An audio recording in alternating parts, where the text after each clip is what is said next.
As you can see, this is a wall mounted charging station and it is ready to charge my vehicle. And now let me show you how easy and swift it is to charge your two-wheeler. But first things first, this is how a charging station looks. And you need to know some things about it before you start charging your vehicle. To charge your two-wheeler, you can either use our mobile app goMe, which is available on Android as well as iOS. You can also use our goEgo charge card.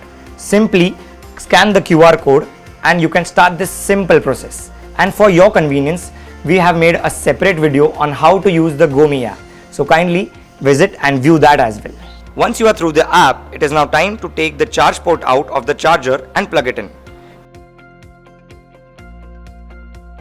Once you plug in, it won't start charging immediately. You need to turn the vehicle off.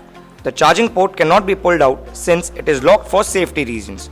Your vehicle is getting charged now for the duration you have selected on the app. Once the bike is charged, you can turn the vehicle on and the charging will be released after you choose the option to ride.